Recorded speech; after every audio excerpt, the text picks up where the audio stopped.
Bonjour à vous tous et bienvenue.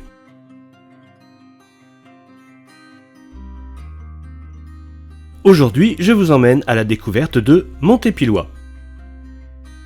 Montépillois est un petit village de 163 Montépillusiennes et Montépillusiens et se situe au sud de la départementale 1324 et est le départ, ou l'arrivée, à vous de voir, de la départementale 113 qui conduit à Néry et le départ, ou l'arrivée, à vous de voir, de la départementale 120 qui conduit à la forêt d'Alatte vers Pont-Sainte-Maxence.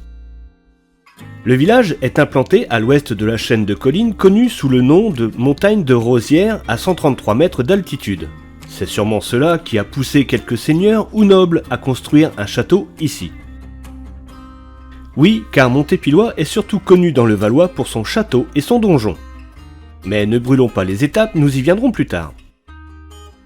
Montépillois fait partie du canton de Pont-Sainte-Maxence, de la communauté de communes Senlis Sud Oise CCSSO et du parc naturel régional Oise Pays de France, le PNR. Montépillois a eu jadis une multitude de noms que je ne vous nommerai pas en entier au risque de vous perdre.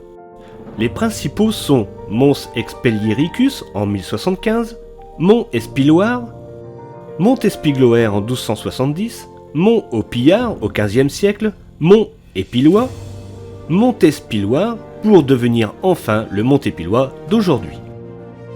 Le village a deux hameaux, Boanne à l'est et le moulin de Montépillois.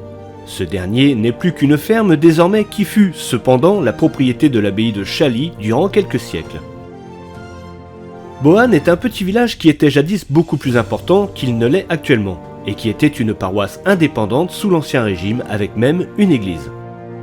Boanne était appelée autrefois Baernum Propeux, Montespilloer, Boemae, Boenae, Boenae en 1420, Baerne, Boerne, Bohêne et enfin le Boanne d'aujourd'hui. Ce hameau de Montépillois était une succursale de la cure de Ducy sous le titre de Saint-Étienne. La seigneurie appartenait à l'abbaye de Sainte-Geneviève de Paris qui y avait fait établir une chapelle dédiée à sa patronne. L'église et la chapelle ont été détruites. Un autre écart nommé Maison Blanche ou la Bonne Rencontre existait autrefois sur la route de Crépy à Senlis au croisement avec le chemin de Montépillois à Reuilly. Mais peut-on vraiment appeler ce lieu la Bonne Rencontre quand on sait que par 2 fois, en 10 ans, les propriétaires, leurs familles et leurs animaux furent assassinés. La maison resta inhabitée par la suite et fut rasée en 1820. L'implantation du village doit être très ancienne car en 2016, des sépultures de jeunes Gaulois de 3 à 6 ans ont été découvertes.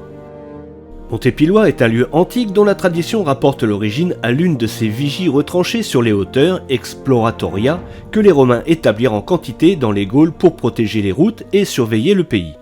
Toutefois, il n'existe à l'appui de cette opinion ni témoignages écrits ni preuves matérielles, seulement on y rencontrait des médailles romaines et celtiques. De plus, la présence en bas de la colline de la route de Senlis à Crépy-en-Valois et de la chaussée Brunehaut, près de Senlis, peut conforter cette légende. Ce qui est étonnant, c'est que le château a été construit en premier et l'église et le village ensuite, ce qui est assez rare. Surtout qu'aucune source d'eau ne se trouve sur la butte ou en contrebas. La seigneurie appartenait dès le XIe siècle à la maison des bouteillers de Senlis. Guy III de Senlis la possédait en 1150 et après lui, Guy IV, bouteiller de France, qui eut en 1186 la survivance de la charge de son père. Puis Guy V en 1222 et Guy VI, fondateur du prieuré de Bray, mort sans descendance en 1249 aux croisades. Puis vint Raoul le Bouteiller, seigneur de Luzarches, oncle du précédent, qui hérita de ces vastes domaines. Il eut pour successeur Raoul II, dont le fils Adam, chambellan du roi Philippe le Bel, forma la lignée des seigneurs de Montépillois proprement dite. Cette terre eut encore bien d'autres seigneurs comme Guillaume Ier, seigneur d'Ermenonville, de Loritz vers 1280, Guy III vers 1350, un autre Raoul le Bouteiller, mort à la bataille de Poitiers en 1356, Guillaume II, conseiller et chambellan du roi, Guillaume III, chambellan du duc d'Orléans. La terre suivit le sort de celle de Chantilly et vint par alliance de la maison d'Orgemont dans la maison de Montmorency. Guillaume de Montmorency, chambellan des rois Charles VIII, Louis XII et François Ier, ayant marié en 1510 Jean, seigneur d'Écouen, son fils aîné à Anne de Boulogne, lui donna pour droit d'aînesse la baronnie de Montmorency avec les châtellenies de Chantilly, Montmorency, Chavercy, etc.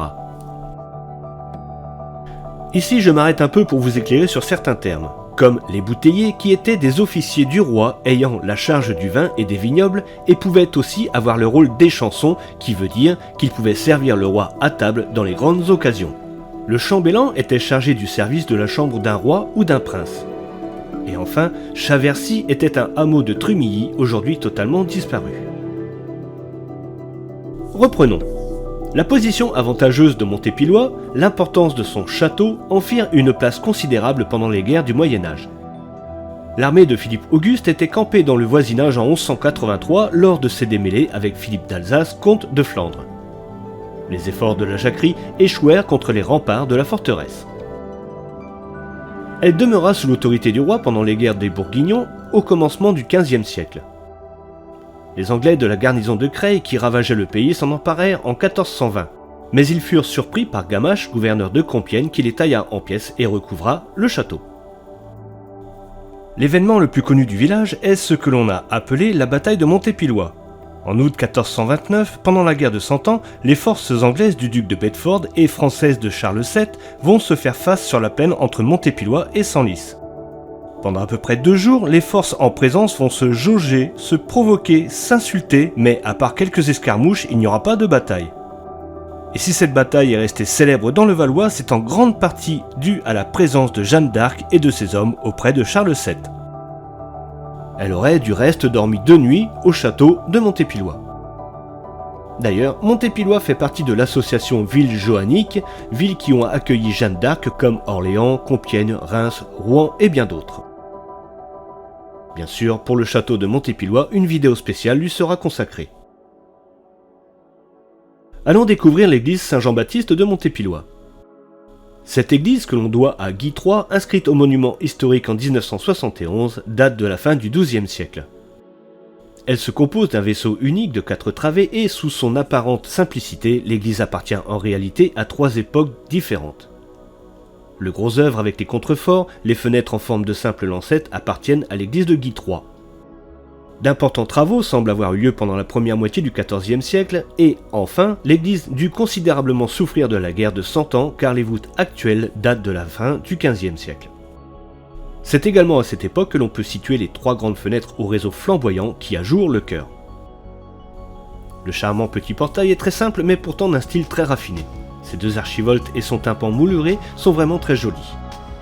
Il est surmonté d'une petite rosace, dont 2 baies à basson, dans ce qu'il reste d'un ancien clocher démoli à la fin du XXe siècle et qui abrite les 2 petites cloches actuelles. À noter les 2 plaques commémoratives en l'honneur de Jeanne d'Arc sur le mur nord de l'église. L'intérieur est très simple. Long de 28 mètres pour 8,50 m de largeur, l'édifice est pourtant très lumineux grâce à ses grandes et hautes fenêtres. Toute l'église est voûtée d'ogives avec 3 clés de voûte ornées d'écus héraldiques mais très effacées et celle de la première travée représentant un Agnus Dei. Les fenêtres des 2e et 3e travées sont en plein cintre alors que celles du chœur à chevet plat sont en arc brisé avec de très jolis remplages. Il y a une chaire à prêcher sur le mur nord et 2 petites niches au sud, tout comme une grande niche dans le chœur avec les piscines liturgiques. Une statue de Jeanne d'Arc est bien sûr présente, et si l'on regarde derrière, on décèle les contours d'une ancienne porte, tout comme sur le mur sud du chœur. Preuve que cette église a connu bien des remaniements. Le maître-autel est en marbre, orné d'une croix de Malte, et y est posé un très beau tabernacle. Près de la chaire à prêcher a été peint les armes de Louis IV Henri de Bourbon-Condé. Ces armoiries sont les vestiges d'une ancienne litre funéraire, aujourd'hui disparue. Au sol, la petite dalle funéraire d'un habitant de Montépillois, Charles de la Place. Je vais finir par la magnifique cuve baptismale d'une forme inhabituelle et avec sa tête sculptée. Elle est datée du XIVe siècle et a été taillée dans un seul bloc unique de calcaire. Le pied d'origine est malheureusement manquant. Je vous laisse avec quelques petits éléments intéressants de cette église Saint-Jean-Baptiste.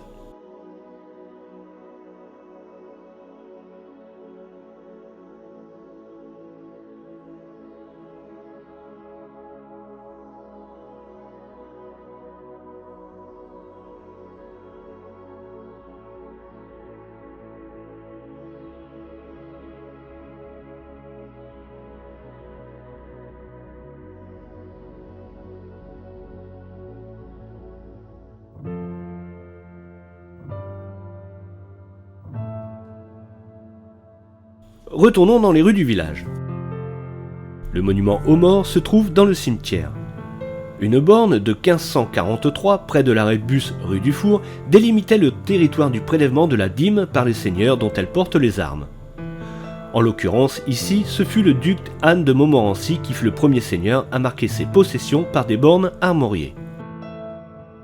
D'autres bornes, probablement déplacées, sont aussi visibles à Boanne. À gauche de la place du château, un ancien abreuvoir qui, désormais, est une mare biotope hébergeant des amphibiens. Pour l'école, Montépillois est en regroupement pédagogique intercommunal avec les communes de Barbery et Villers-Saint-Frambourg-Ognon. Les classes sont dans ces deux dernières communes. Un très beau terrain de pétanque a été récemment implanté à côté de la cour de l'école. 5 fermes sont encore en activité dans la commune, dont la ferme de Boanne, spécialisée dans le travail à façon agricole et propose même des pensions de vacances pour chevaux.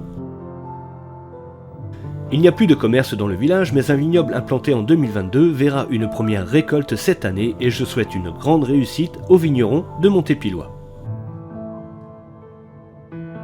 On trouve un gîte dans la commune, le logis de la Tour, près du château, et 2 chambres d'hôtes à l'ouest du village, la cour verte et les chambres d'Élisabeth.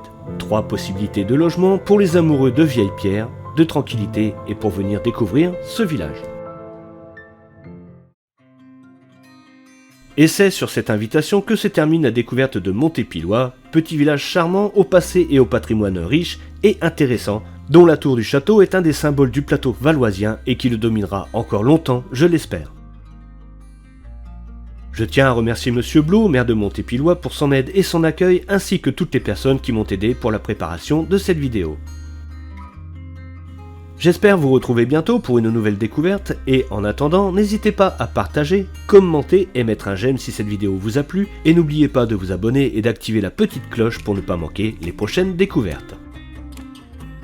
A bientôt. Au revoir Montépillois.